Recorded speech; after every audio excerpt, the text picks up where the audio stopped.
V torek 6. septembra je v Slovenski kinoteki v Ljubljani potekala tiskovna konferenca 19. festivala slovenskega filma. Festivalski direktor je že četrto leto zapored Igor Prasel, ki je imel skupaj s programskim odborom ponovno zahtevno nalogo selekcije filmov. Prijav je bilo ogromno. Tu se je ta številka zaustavila pri 167 prijavljenih filmov. Še več je bilo, mislim, da 170 vse skupaj, vendar so se med trije, ki jih nismo ogledali, so bili filmi iz Rusije, film iz Izraela, če se ne motim, in film iz Turčije, tako da se včasih na nacionalni festival prijavljajo tudi, da ne preberejo si pravilnika in se kar prijavijo.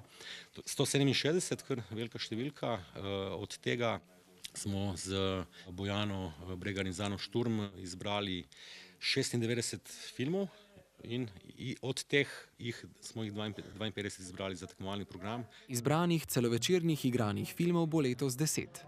Ponovno nas čaka pester spremljevalni program, zajtrki z avtorji in razgiban FSF Pro strokovni program. Komu pa gre v roke letošnja Badjurova nagrada? Letošnja Badjurova nagrada gre prvič v roke scenografu, torej enemu zelo pomembnemu filmskemu poklicu, in komisija pri Slovenskem filmskem centru se je odločila, da je ta scenograf Dušan Milavec. Milavec ima letos na festivalu v tekmovalnem programu kar 4 filme, 3 celovečerne in enega kratkega, tako da ni nič lepšega, kot da nagrado za življenjsko delo dobi avtorica, ki je še vedno aktivna. Prijavljenih in predvajanih filmov je na festivalu iz leta v leto več.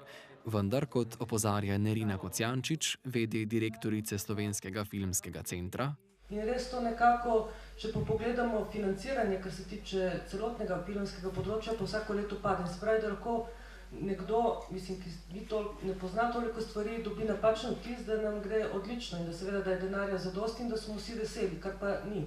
Kljub letošnjem ponovnem znižanju proračunskih sredstev namenjenih slovenskemu filmu, česar ni uspela preprečiti bivša ministrica Julijana Bizjak-Mlakar, ki si je na lanskem festivalu ogledala vsega en film, pa je proračun festivala enak kot lani, znaša 110 tisoč evrov. Na novo vzpostavljati neke stike in empatije. Ne vem, koliko smo v tem uspeli, upam, da smo.